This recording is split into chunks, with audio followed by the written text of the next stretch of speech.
Hey, what's up, everyone? I thought I'd actually take a video today about door dashing. Normally, I know it's always about sports and working out, but I started door dashing on the side and didn't think I'd ever end up being platinum, which is you start out low and then you go to silver, gold, and then to platinum. You got to do 100 deliveries a month and you got to be at 4.5, I believe, and then your acceptance rate's always got to be 70. There's some people out there that will say I get great orders and my acceptance rate's only like 1%. I've found out that when I've door dashed, once I get down to silver, even gold's iffy. I'm not saying platinum's great, but platinum is the highest you can go, and you still get garbage orders from time to time. But the main reason for me making this video is I just don't want people to do what I did from the beginning.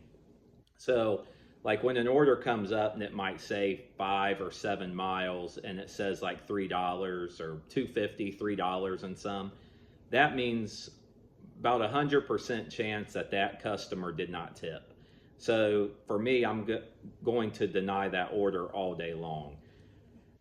There's been sometimes I've been at 70% and the order was so bad that I declined it, ended up at 69% and lost my platinum dasher. But I just can't take them orders. So, like I said, if you see a $2.50 to $3 in some order, it's not worth it. It'll show you the miles.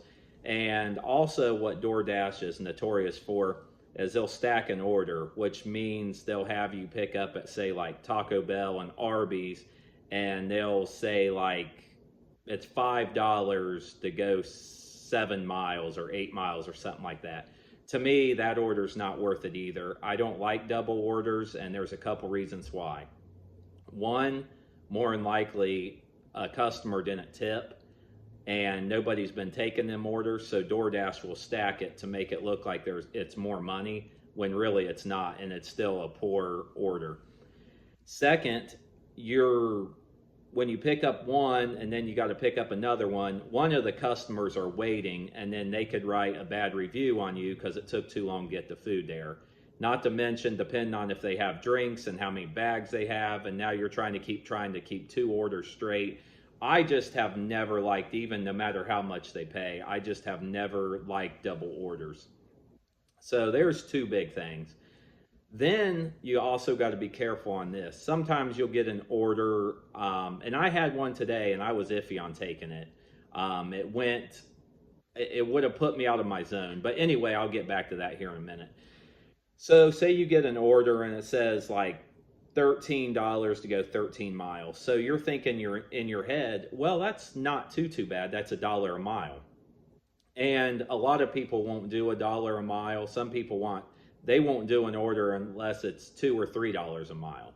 I'll take $1 a mile order any day. I don't think that's bad for me personally. Everybody's different. But what I was going to say is if you got a $13 order and it's going 13 miles, here's what you got to think about. You're probably going 13 miles out of your zone. So then you're going to have to turn around and go 13 miles back to your zone. So now you've went 26 miles for $13. So your dollar a mile has now went to 50 cents a mile. So you really need to take that in consideration too. Just like an order might say $25 to go 25 miles, and you're like, oh wow, $25, that's a great order to go 25 miles. That's $1 a mile. But just keep in mind, you're going to probably go 25 miles back, so now you're at 50 miles for 25 bucks. So you really got to watch out for things like that. So the double orders, the mileage like that. When I first started, I'd see an order, because like I said, I was new, so I was getting garbage orders, and it would say $3 and some for like 5 miles. And the way I was reading it was $3 and some plus tips. But if you read it, it's $3 with the tips included. So you got to watch out for all that stuff. I personally wouldn't tell people to do it. It's definitely not a full-time job. It's definitely like more part-time, or a lot of people have full-time jobs and then they do this for like gig work. They'll do it after they get off work or something like that. But I don't recommend it. Though you got to have insurance, of course, on your car and your brakes and your fuel and just the wear and tear in general. It's not worth it. I would tell people to get a just a part-time job 2 or 3 days a week someplace, and you'll still be way ahead. Because DoorDash, especially when people don't tip, that's what's really bad. And some of these houses you go to, they're insanely big gated communities, and they don't even tip, which I think's crazy. I've tipped my whole life, and I have never had a job where I've worked for tips until now.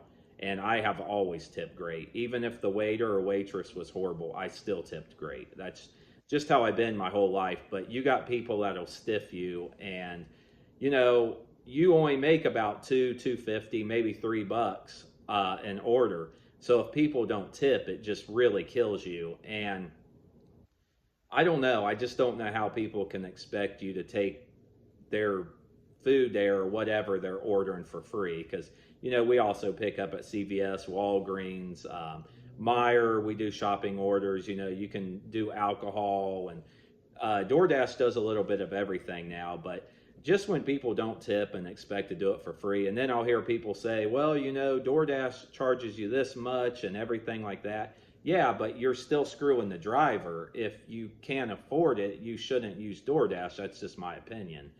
But yeah, these drivers out here, you know, some people accept everything, and it's just not good. So, I mean, everybody's got their different amount they need to make, and somebody making $100 a day might be great. It might not be great for somebody else. Somebody else might think if they make $40 or $50 a day, they're doing great. Everybody's different.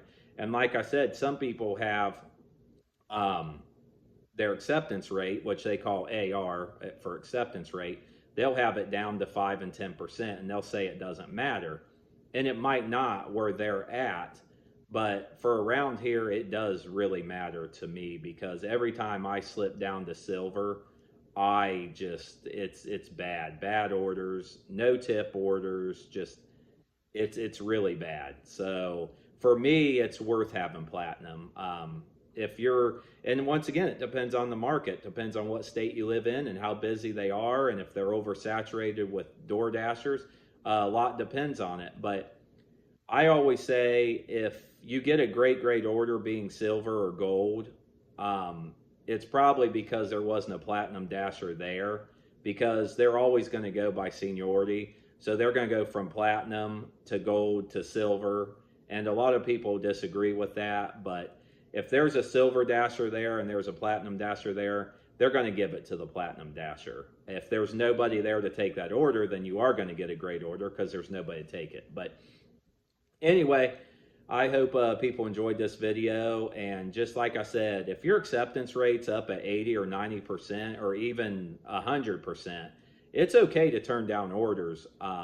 Your acceptance rate, you can have it at 70. You just can't go below 70 if you want to keep gold or platinum. But yeah, don't be afraid to, you know, turn down orders. If people's not tipping, or it's horrible, or it's going to put you out of your zone too far, just hit decline. It depends on how many orders you take, because it does the last 100 orders. So you'll push orders in and out. So like if you decline 2 and you take 2, or you decline 1 and then you take 2, sometimes it don't even bother your acceptance rate. It all depends on the last 100 orders. So anyway, like I said, I learned some stuff the hard way, and I was just trying to help some people that's maybe new, or, you know, haven't did many orders, or were confused on some things. So I hope this helped a little bit. And if you need anything, you can leave the comments down below, and I will get back to you as soon as I can. Have a great day.